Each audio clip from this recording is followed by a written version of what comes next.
Something warns me that they tell of ill.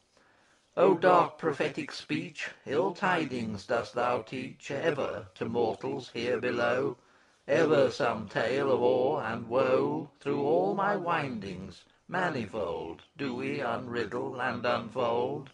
Ah, well a day! The cup of agony whereof I chant foams with a draught for me.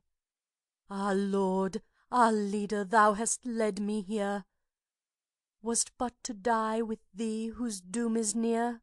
Distraught thou art, divinely stirred, and wailest for thyself a tuneless lay, as piteous as the ceaseless tale wherewith the brown melodious bird dost ever it is wail, deep bowered in sorrow all its little lifetime's day. Ah, for thy fate, O shrill-voiced nightingale! Some solace for thy woes did Heaven afford, clothed thee with soft brown plumes, and life apart from wail. But for my death is edged the double-biting sword. What pangs are these, what fruitless pain, sent on thee from on high? Thou chantest terror's frantic strain, yet in shrill measured melody. How thus, unerring, canst thou sweep along the prophet's path of boding song? Woe, Paris! Woe on thee! Thy bridal joy was death and fire upon thy race and Troy. And woe for thee, Scamander's flood! Beside thy banks, O river fair, I grew in tender nursing care from childhood unto maidenhood. Now, not by thine, but by Coctus stream and Acheron's banks shall ring my boding scream. Too plain is all, too plain. A child might read aright thy fateful strain.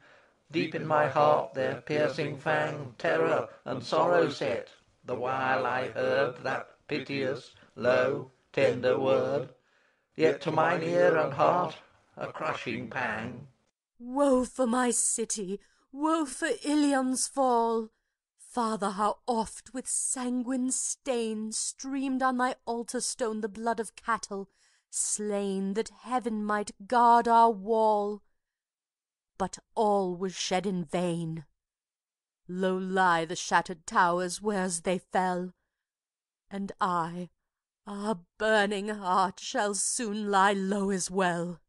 Of sorrow is thy song, of sorrow still. Alas! what power of ill sits heavy on thy heart, and bids thee tell, in tears of perfect moan, thy deadly tale? Some woe, I know not what, must close thy piteous wail. List for no more presage of my soul, bride-like, shall peer from its secluding veil, but as the morning winds blow clear the east, more bright shall blow the wind of prophecy, and as against the low bright line of dawn heaves high and higher yet the rolling wave, so in the clearing skies of prescience dawns on my soul a further, deadlier woe. And I will speak, but in dark speech no more.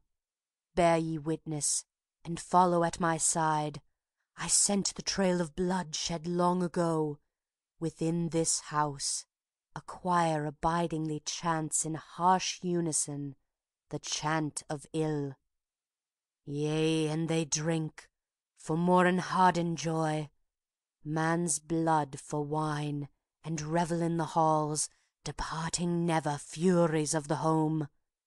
They sit within, they chant the primal curse, each spitting hatred on that crime of old. The brother's couch, the love incestuous that brought forth hatred to the ravisher. Say, is my speech wild and erring now, or doth its arrow cleave the mark indeed? They called me once the prophetess of lies, the wandering hag, the pest of every door. Attest ye now, she knows in very sooth the house's curse, the storied infamy. Yet how should oath, how loyally soe'er I swear it, aught avail thee, in good sooth? My wonder meets thy claim. I stand amazed that thou, a maiden born beyond the seas, dost as a native know and tell aright tales of a city of an alien tongue. That is my power, a boon Apollo gave. God though he were, yearning for a mortal maid? Aye, what seemed shame of old is shame no more. Such finer sense suits not with slavery. He strove to win me, panting for my love. Came ye by compact unto bridal joys? Nay, for I plighted troth, then foiled the god. Wert thou already dowered with prescience? Yea, prophetess to Troy of all her doom. How left thee then Apollo's wrath unscathed? I, false to him, seemed prophet false to all. Not so, to us at least thy words seem sooth. Woe for me, woe, again the agony! Dread pain that sees the future all too well, with ghastly preludes whirls and racks my soul. Behold ye, yonder, on the palace roof, the spectre children sitting. Look, such things as dreams are made on, phantoms as of babes, horrible shadows that a kinsman's hand hath marked with murder. And their arms are full, a rueful burden, see they hold them up, the entrails upon which their father fed. For this I say their plots revenge, a coward lion crouching in the lair, guarding the gate against my master's foot. My master, mine, I bear the slave's yoke now. And he, the lord of ships, who trod down Troy, knows not the fawning treachery of tongue of this thing false and dog-like, how her speech glozes and sleeks her purpose, till she win by ill fate's favour the desired chance, moving like Ate to a secret end. O aweless soul, the woman slays her lord. Woman, what loathsome monster of the earth were fit comparison? The double snake, or Scylla where she dwells, the seaman's bane girt round with rocks? Some hag of hell, raving a truceless curse upon her kin. Hark!